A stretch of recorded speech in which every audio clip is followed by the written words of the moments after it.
Sunday आते ही हमें खुशनुमा एहसास होता है कि आखिर वो दिन आ ही गया जिसका हमें बेसब्री से इंतजार रहता है। लेकिन क्या आपने कभी सोचा है कि संडे की छुट्टी के पीछे क्या इतिहास है और ये कब शुरू हुई होगी? अगर नहीं तो आज हम इसी के बारे में चर्चा करने वाले हैं। अंतर्राष्ट्रीय मानकीकरण संस्था के अनुसार रविवार का दिन सप्ताह का आखिरी दिन माना जाता है और इसी दिन कॉमन छुट्टी भी रहती है।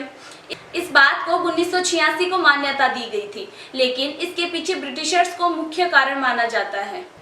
असल में 1843 में अंग्रेजों के गवर्नर जनरल ने इस आदेश को सबसे पहले पारित करा था। ब्रिटेन में रविवार की छुट्टी का आदेश सबसे पहले पारित हुआ था और इसके पीछे कारण ये था कि रविवार के दिन बच्चे घर पर रहकर कुछ अलग क्रिएटिविटी कर सके।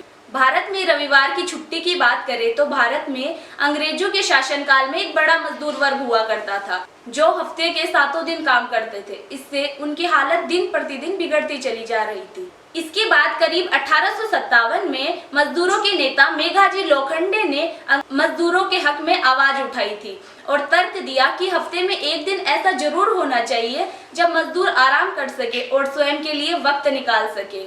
इसके बाद करीब 10 जून 1890 के आसपास मेघाजी लोखंडे का प्रयास सफल हुआ और अंग्रेजी हुकूमत को रविवार के दिन सभी के लिए छुट्टी घोषित करनी पड़ी थी। इतना ही नहीं, उन्हें खाना खाने के लिए भी समय नहीं दिया जाता था। रविवार की छुट्टी को लेकर कई धार्मिक मान्यताएं भी हैं। हिंदू धर्म के हिसाब से हफ्ते की शुरुआत रविवार यानी सूर्य के दिन से मानी जाती है। वहीं अंग्रेजों की मान्यता ये है कि हफ्ते में सिर्फ 6 ही दिन होते हैं, बाकी 7वां दिन आराम का होता है। ज्यादातर मुस्लिम देशों में शुक्रवार का दिन इबादत का दिन माना जाता है, इसीलिए वहां पर रविवार के दिन की जगह शुक्रवार के दिन की ही छुट्टी मानी जाती है।